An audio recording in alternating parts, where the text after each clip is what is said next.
I put it in. Okay.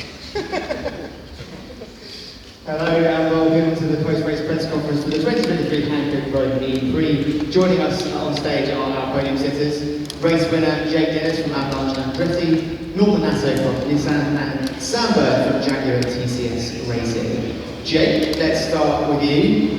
Well, as far as wins go, that's a pretty huge result. Pole position, race win, and all topped off your closest championship rivals either out of the race or out of the points. Yeah, good day. Really good day.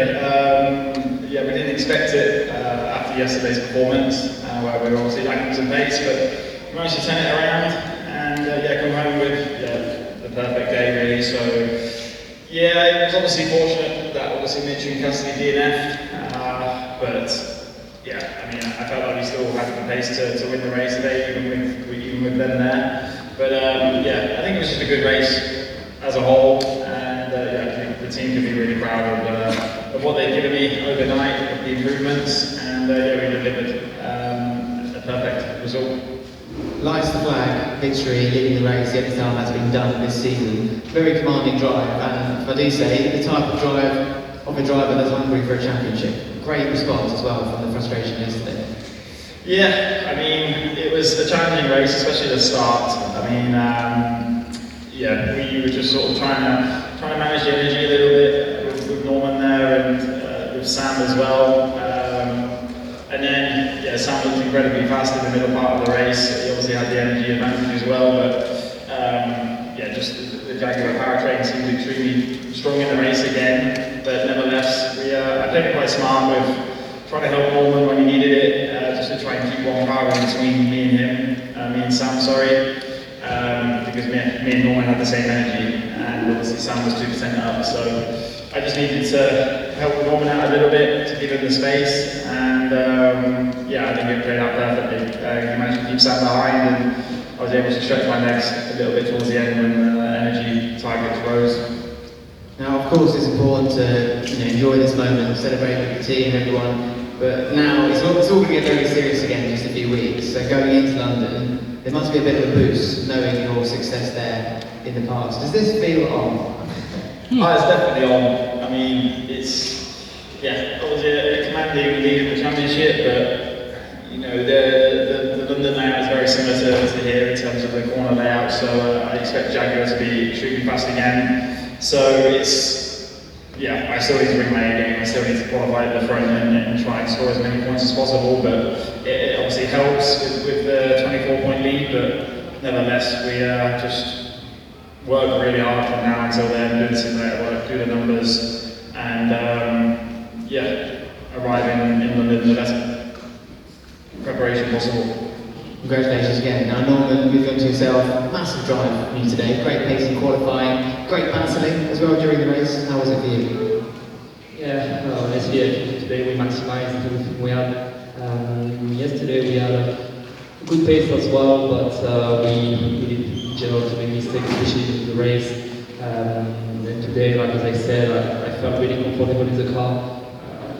Already starting P3 qualifying for us was like a good step forward compared to yesterday, and the plan to be fully honest was like not to try to fight this guy, because we know as a team at the moment we have some steps to do in race where we kind of struggling in terms of efficiency, in terms of strategy, in terms of bit of everything. We are a good team, and first couple of laps I felt really comfortable with the car, and I was like, okay, just try to stay with them and see what happens later.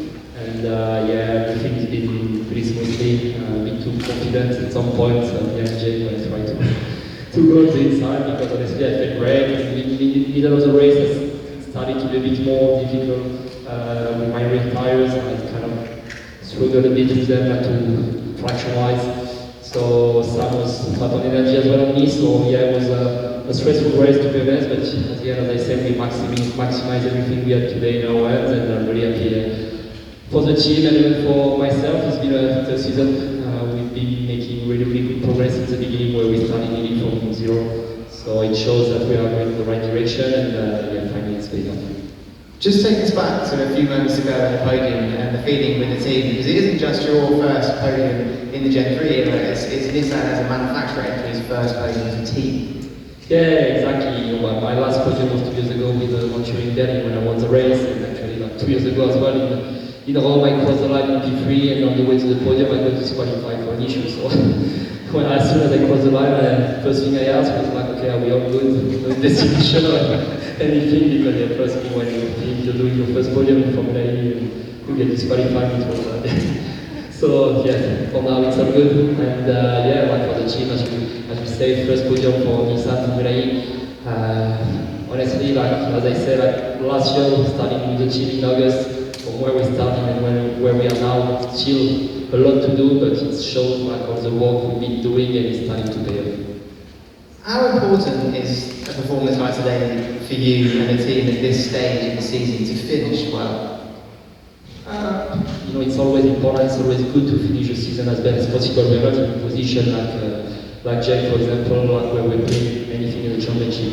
Of course, like for the manufacturer championship, it's important to score points, but I mean, I'm not fighting for driver championship. The team is not fighting for top 3. But what you want to do is to make progress race after race, because as I say, we started from half, and what you want to do is like a progression. That's what we are doing. Like as I said before the race, honestly, like during the race briefing was like, we have quick guys on us. We normally don't have the pace in race to fight with them. We are in a stage where top 5 for us is already a good result. So today it's better than our expectation. So yeah, we need to keep walking, stay calm, because like in Jakarta, for example, we've been nowhere in day 1, quick in day 2. So you know, it's consistency is something we don't have yet. And if in London we can have a good performance on both days, and again like score points for us, I'm sure podium is extra, and if you go for a win it's even better. Already a top 5 for us at all level at the moment, it's good points. So in London if we can score both cars, like good points will be strong end of the season for the team. Well, congratulations again. Now, Sam, what a way to bounce back from yesterday's race. You and the team must have had to dig incredibly deep and very impressive work. Yeah, all credit to Jackie, TCS Racing, for literally to make a new car, because there was absolutely nothing left of the other one. Very scary accident. I think I spoke to Alberto Rondo, and I think we are going to have a look at what we can do to smooth the surface in turn 6. I think that with the Gen 3 cars, with the speed we're taking up there, and with the stiffness of the cycle now with this little tyre and the less grip, it's a lot more tricky there, and we've seen quite a few drivers have big crashes there this year. So I think that, look, we love coming here. It's a great circuit, and it produces some iconic Formula E shots and some iconic Formula E races, but I would like that area to be looked at. I'd like to get your insight on, I want to say 24 hours, but let's just say from post-race yesterday to this moment now, the expectation that followed after that incident, whether you could be here or would be here. No, I knew I would be here. There's been a long time, a lot of times recently where I have looked in the mirror and seen a very mediocre racing driver. And yesterday was one of them. And it's been very difficult to pick myself up. But yeah, more relief than anything else today. I'm trying my best. I've made a lot of mistakes this year. I can't shy away from that. But I'll always give my best. I haven't necessarily shown bad speed this year. I think I've been quite quick. I've done 2 big mistakes, 2 mini errors, and that's cost me dear. Well, thank you very much for the honesty there. Now, just finally, with you, Sam, we're talking about today's race, with the disappointment on Mitch's side of the garage. These are, of course, not just a welcome points and podium for you, but very welcome for the team as well. Yeah, very important for the team. When I heard that Mitch had had the issue, my role then changed during the race. My role was obviously always to finish behind Mitch, as it has been in qualifying the last 2 days. And then my role, I was told, get after Jake and try and win the race. That's now your role in this race. They gave me a good shot, but honestly, the guys that I was racing against were boxed really smart. and placed his car exactly where he needed to, even though I had more energy than him. There was no way through unless I risked absolutely everything, and it's just not worth it. It would have been a very, very risky thing to do, and look, I'm happy with the podium. The same with Norman. Norman drove incredibly smart. Both drove good races, so couldn't find my way through today. Well, congratulations to all of you. There's a few moments for any questions from the floor.